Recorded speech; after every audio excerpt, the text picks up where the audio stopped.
everybody, my name is MJ the Game Boy, and welcome to RatedMJ, my little channel here on YouTube where I get to talk about whatever I feel like, from movies, video games, anime, whatever. So today, since I'm doing my first game review, I thought, hey, what better to do than the video game that got you in the video games to begin with? Sonic the Hedgehog was the first video game I ever played. It's the first memory I actually have of playing anything. I remember my brother just handed me the controller and was like, hey, have a go at it. And I always liked Sonic games. Even though now Sonic is basically... yeah. But even though Sonic games now are the video game equivalent of playing the lottery, there was a time way back before I was born that Sonic games were actually pretty good. They brought the likes of Mario games and they gave Nintendo a good run for their money. So since Sonic the Hedgehog was my gateway game, I thought, hey, why not do a review on it?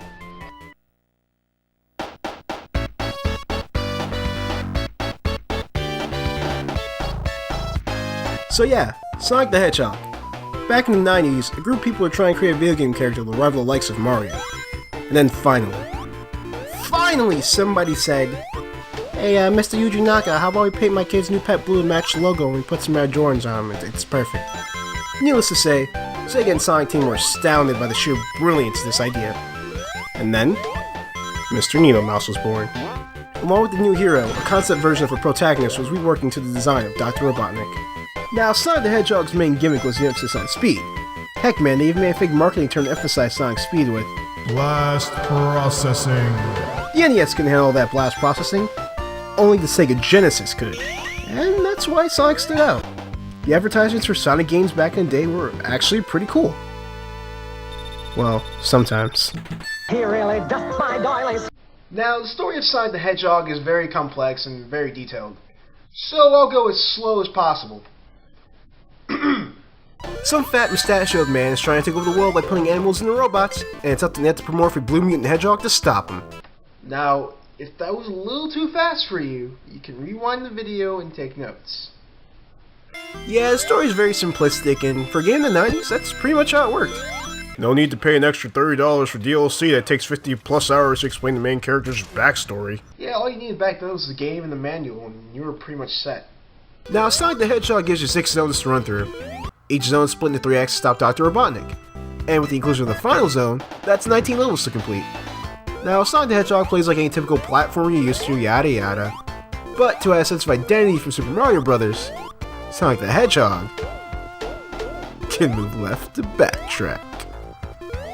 He's also got speed and stuff. As you progress through the game, you'll find items and monitors, like Super Rings, 1-ups, Power Sneakers which allow Sonic to temporarily speed up, or shields, that grant Sonic the ability to take damage without losing rings. Speaking of rings, collecting 100 of them grants Sonic an extra life. If you have at least 1 ring on you, Sonic won't lose a life after he takes a hit. And to me, this was always a pretty cool mechanic of any Sonic game. But just trust me when I tell you that 1 ring will be your lifesaver! However, Sonic isn't invincible. He can still die from Boundless Pit, spikes, spring traps, Robotnik's badniks, lava, and lack of oxygen. However, if you want to make it easier on yourself, you can find the monitor of invincibility. It will protect Sonic from most environmental hazards and makes him sparkle, I guess? Personally, I don't know what's inside that monitor, but whatever it is, it's got some pretty catchy music.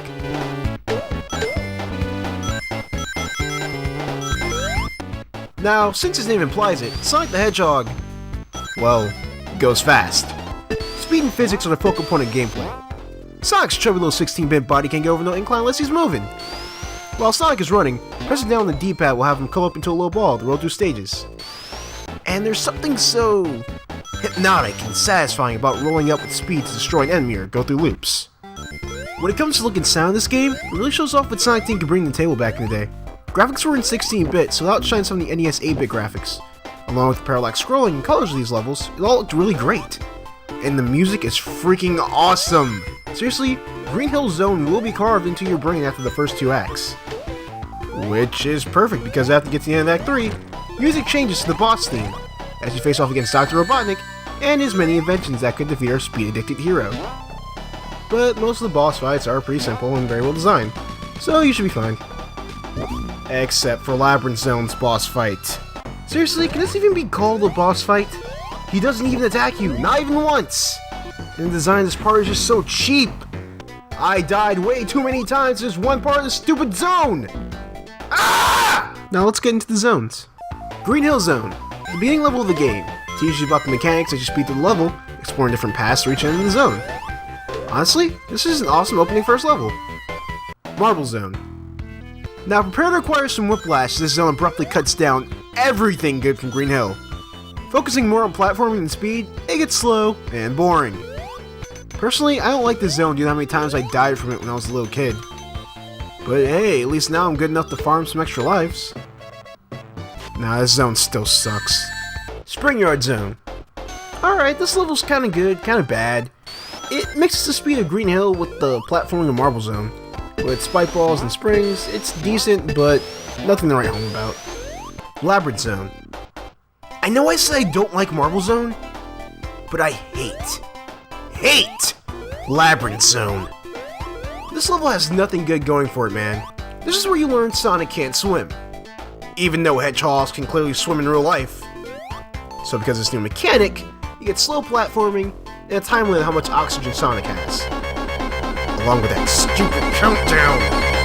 And as mentioned before, that stupid boss fight that's not even a boss fight! But, you know what? Because I like you guys and I hate this level, here's a trick for you. In Act 1, when you reach this underwater section, destroy all the badniks, put a switch in the other room, sit on a floating platform next to that switch, try not to get impaled or drowned while doing this, and go back to the top of the water.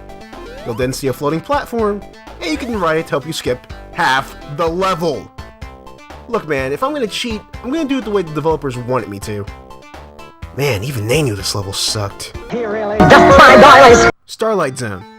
Now this is a cooler version of Green Hill and Spring Yard Zone. This level is awesome, and it goes back to the speed physics you got used to in Green Hill. Just watch out for those bomb guys. They'll ruin your fun.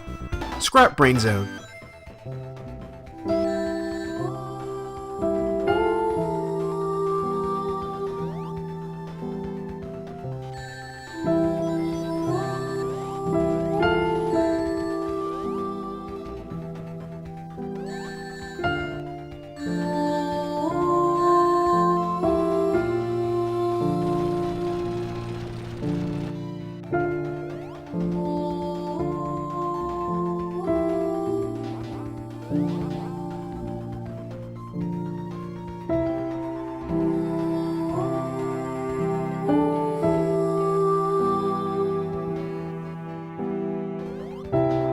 Oh, thank God! Final Zone! Super simple boss fight! Hit him after he runs away, you win! So... yeah. If you manage to finish Act 1 or 2 at least 50 rings, you can jump to a giant ring which takes you to a special stage. And yes, I know this has probably been brought up on the internet at least 4 billion freaking times by now. But seriously. What were these developers smoking when they designed these levels? Until this review, I had no idea to play through these acid trip stages. I mean, look at them! There's rainbow blocks, bumpers, birds, fish, peppermints? How can you not get a seizure or at least motion sickness when looking at this? Oh God, I'm gonna be... oh God! Each special stage is a chance to earn a continue, or one of the 6 Chaos Emeralds in the game. Wait, aren't there supposed to be like 7 Chaos Emeralds?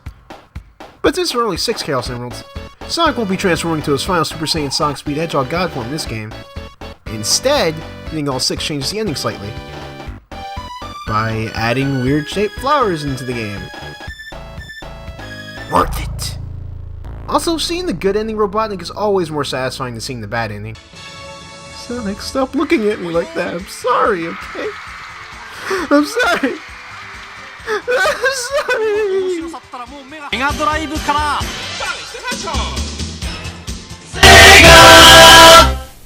Or if you're like me for the past 15 or so years of playing this game and really sucking at it, you can always cheat! Yeah, that's right. What would a cool 90s game be without some cheat codes for the game? Such as level select. Tired of playing the game? Well, entering this code will make you god as you skip all the way to the end to beat Robotnik. Man, I'm the greatest Sonic player ever. Or you can just mess around with the sound test. Or how about Drunk Sonic mode? At the start of the game demo, holding down the C button while watching the computer to control Sonic will cause the demo version of Sonic to run into hazards and die. But my all-time favorite is Debug mode. By entering this code, Sonic will become invincible. But everything in the game is basically messed up, and you can put down the place of enemies and other objects throughout the entire level. I actually attempted the playthrough of Debug mode on my gameplay channel, so when you're done here, go ahead and hop over there and give it a watch. Things get pretty bad pretty quickly. Playing Sonic the Hedgehog again really reminds me of the good times I had playing this game as a kid. I just played this game with my older brothers, and it was just a great time. Although now it's kind of a little more frustrating as I have to complete the game. But hey, it's still a great game, and it did exactly what it was supposed to do. It brought Nintendo some competition, and really brought the best out of both companies. I mean, with which we wouldn't have games like this. I mean, they're classics. I mean, nowadays it's not the same as Nintendo's pushing out Mario games like crazy, and Sega and Sonic Team were... No. No! No! Now, no matter how bad Sonic games have gotten, or whatever drug it is that Sega and Sonic Team are using in this moment, I'm always a Sonic fan, and I always will be. So I look with optimism towards their new games, like Sonic Mania, a retro-style throwback to Sonic games like this. Or Sonic Forces with the customizable character creations. So that's pretty cool, I guess. But hey, whatever they come out with, I'm always going to be ready to play it. So Sega, don't screw up. Hey guys, thanks again for watching my Sonic the Hedgehog review. Kinda weird to do one of these for the first time, but it was really fun, so I hope I can do another one. Huge shout out to my brothers for keeping me inspired and motivated while I did this. Another huge shout out to my friend Adam for keeping me, in line while I made all the videos and editing. So thanks man, I really appreciate that. If you want to see some more videos, you can check out my gameplay channel. Like I said, I'm doing a Sonic the Hedgehog debug playthrough over there, so check that out. Gets pretty wacky. If you want to see some other videos by cooler people, check out my friend Cole's channel. He does like anime and tells you what you should watch.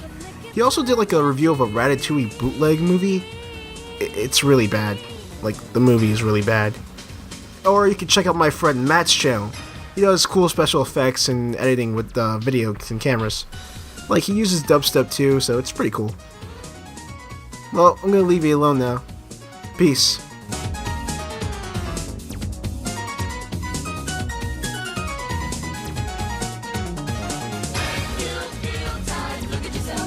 Inside your heart, you will find a special place to align. When you feel right, look at yourself. Inside your mind, you will seek a make eternity. He really...